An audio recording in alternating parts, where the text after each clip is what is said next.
Halo pemirsa Unhas TV, senang sekali saya Nuriza Razak dapat kembali menjumpai Anda dalam Unhas Daily. Dalam beberapa menit ke depan kami akan menyajikan berita-berita terpercaya hanya untuk Anda. Departemen Geofisika Fakultas Matematika dan Ilmu Pengetahuan Alam Universitas Hasanuddin kedatangan tamu dari Badan Meteorologi, Klimatologi, dan Geofisika Pusat Jakarta. Kunjungan tersebut bertujuan untuk melakukan diskusi terkait penelitian salah satu mahasiswa geofisika Unhas, Guntur Dwi Putra, yang mampu memprediksi El Nino atau La Nina hingga 48 bulan ke depan. Lantas seperti apa penelitian yang mengundang perhatian tersebut? Simak berita selengkapnya. Salah satu mahasiswa Unhas, Guntur Dwi Putra, yang merupakan angkatan 2020 Departemen Geofisika, berhasil mengundang perhatian Badan Meteorologi, Klimatologi, dan Geofisika Pusat Informasi Perubahan Iklim. Pasalnya, lewat penelitian yang kabarnya dikerjakan selama kurang lebih 6 bulan tersebut, hasil prediksi modelnya jauh melampaui model BMKG. Sebanyak 5 orang perwakilan BMKG yang datang dalam diskusi pada Jumat 29 Desember 2023 di Laboratorium Hidrometeorologi Departemen Geofisika, yakni 3 orang dari BMKG Pusat Jakarta dan 2 perwakilan dari BMKG lokal. Salah satunya adalah Kepala Stasiun Klimatologi Maros. Model dari penelitian mahasiswa yang kerap disapa Guntur ini mampu memprediksi El Nino dan La Nina hingga 48 bulan ke depan atau 4 tahun ke depan dengan tingkat akurasi yang hampir datar, yang artinya tidak ada penurunan akurasi yang signifikan. Sedangkan model BMKG hanya mampu prediksi hingga 4 bulan ke depan dengan akurat. Nah, kenapa mereka datang ke lab kami di Unhas? Itu karena beberapa bulan yang lalu saya diundang mereka untuk menyajikan tentang iklim ekstrim secara online, Zoom. Jadi saya pun memberi beberapa slide. Salah satu slide adalah hasil karya dari mahasiswa S1 bimbinganku, Guntur, yang memprediksi tentang El Nino Southern Oscillation. Fenomena El Nino Southern Oscillation yang kita biasa kenal, kekeringan itu El Nino, iklim basah, hujan banyak, dan seterusnya itu La Nina, dan yang normal itu ya normal. Fasenya itu fase El Nino. Nah, ketika melihat hasil ini, yang di atas tuh, akurasi suatu prediksi El Nino itu bisa diukur menggunakan 2 besaran. Yang satu korelasi namanya, yang satu adalah root mean square error. Jadi kalau ada prediksi, ada observasi, dibandingkan, kita cari korelasinya, terkait enggak? Kalau korelasinya 1 plus 1 itu artinya korelasinya sempurna, bahwa antara model dengan prediksi betul-betul match. RMSE itu adalah beda atau error antara observasi dan prediksi. Itu seperti ini. Nah, apa yang adik-adik bisa lihat di situ, korelasi yang sempurna itu plus 1, ya, itu di atas 0,9. Ini belum sempurna. Jadi itulah latar belakang mengapa mereka BMKG Pusat mau datang ke sini, karena kita sudah tunjukkan bahwa kita mampu menghasilkan prediksi El Nino Southern Oscillation dengan skill yang relatif stabil, tidak mengalami degradasi seperti publikasi-publikasi sebelumnya gitu. Validasi terus, yang saya pikirkan kerjasamanya kayak apa nanti, ya kan? Ya, salah satu yang kita bicara tadi, kalau misalkan ini sudah akurat, ini seperti ini, produk ini sudah akurat, itu kan berarti yang akan diuntungkan itu yang terkait dengan cuaca ekstrim, suhu, hujan. Nah, siapa yang terkait itu? Ya, bandara juga kan, untuk keselamatan penerbangan. Petani, nelayan juga tentu. Artinya kapan dia mesti turun ke laut, atau dia bilang sudah menjangkit dulu karena cuaca tidak mendukung, ya kan? Itu jadi implikasinya ke sana. Jadi kalau ini menjadi milik Indonesia, kita maunya nanti produk ini itu bisa dipakai untuk beberapa sektor terkait. Akurasi prediksi terhadap pengamatan atau observasi suatu fenomena, dalam hal ini El Nino Southern Oscillation, dinyatakan dengan dua besaran. Korelasi Pearson atau ACC, Anomaly Correlation Coefficient, dan RMCE, Root Mean Squared Error.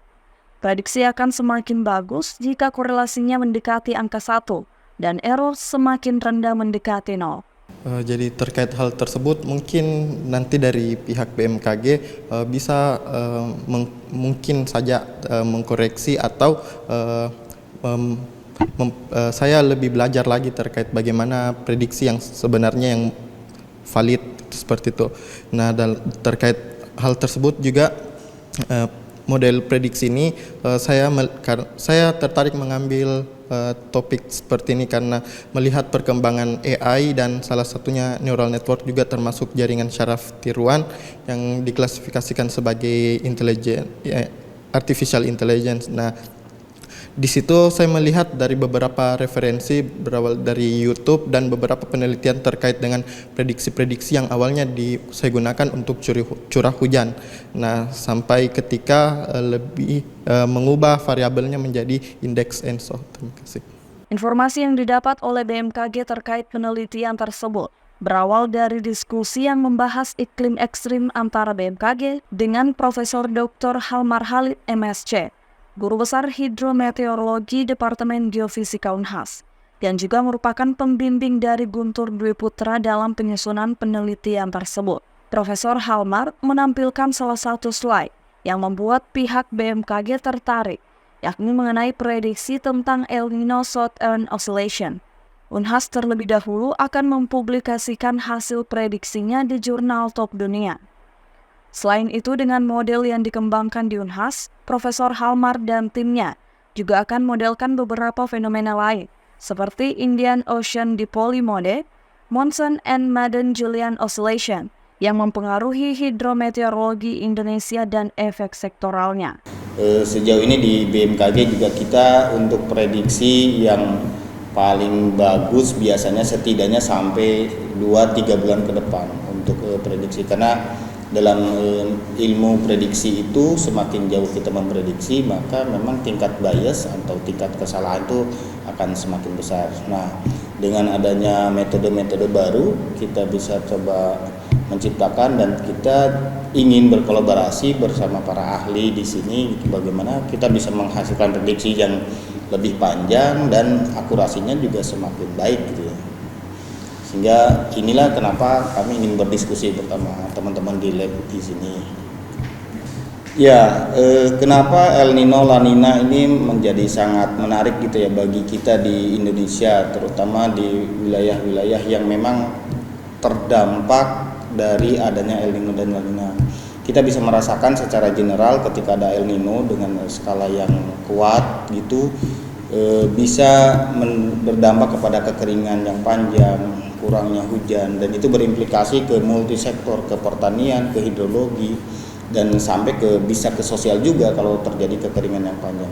Sehingga dengan kita bisa menghasilkan prediksi yang lebih bagus, kita bisa menghasilkan prediksi yang lebih panjang, sehingga ini bisa diantisipasi. Teman-teman kemudian stakeholder atau user juga bisa melakukan aksi dini, antisipasi, perencanaan untuk mengurangi dampak, mengurangi resiko dari suatu impact, suatu fenomena iklim yang ekstrim seperti adanya El Nino, ataupun sebaliknya ketika ada La Nina terjadi banyak hujan, banjir, longsor. Nah, dengan adanya prediksi-prediksi yang lebih bagus, sehingga perencanaan, aksi dini dan antisipasinya kita bisa mengurangi resiko bencana ataupun dampak yang lebih buruk lagi. Pihak BMKG bahkan ingin agar lebih banyak mahasiswa Unhas yang dikirim untuk melihat dan menganalisis data BMKG. Adi Ripaldi MSI sebagai perwakilan dari BMKG Pusat berharap bahwa dengan adanya model seperti ini memungkinkan kita atau user dapat menyiapkan secara dini antisipasi dengan kemunculan kondisi ekstrim El Nino atau La Nina. Rahmatia Zahra Sabita Soceng, Unhas TV. Prestasi membanggakan datang dari salah satu mahasiswa Universitas Hasanuddin yang berhasil meraih juara dalam salah satu ajang Olimpiade Internasional. Siapakah dia? Berikut berita selengkapnya untuk Anda. Salah satu mahasiswa dari program studi matematika Fakultas MIPA Universitas Hasanuddin berhasil meraih prestasi membanggakan dalam ajang internasional.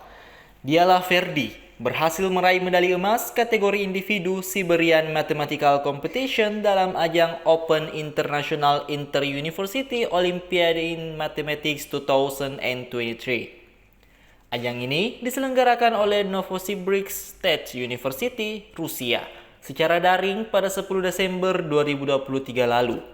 Ajang ini diikuti oleh institusi dari berbagai negara. Saat dihubungi melalui akun Instagram pribadinya, Ferdi menyampaikan bahwa persiapan untuk mengikuti lomba ini sebenarnya tidak terlalu bagaimana saja, karena ia sebelumnya sudah sering mengikuti beberapa kompetisi, baik itu nasional maupun internasional, baik secara online maupun offline. Ferdi juga merasa sangat senang karena pertama kalinya ia mendapatkan medali emas untuk Olimpiade Internasional, dan ini merupakan akhir yang manis dari perjuangannya dalam dunia Olimpiade. Karena setelah ini, Ferdi akan fokus dalam penelitian matematika untuk tugas akhirnya. Berita tadi sekaligus menutup perjumpaan kita hari ini. Terus saksikan Unas Daily hanya di Unas TV. Saya Nuriza Razak beserta kru yang bertugas pamit undur diri dan sampai jumpa.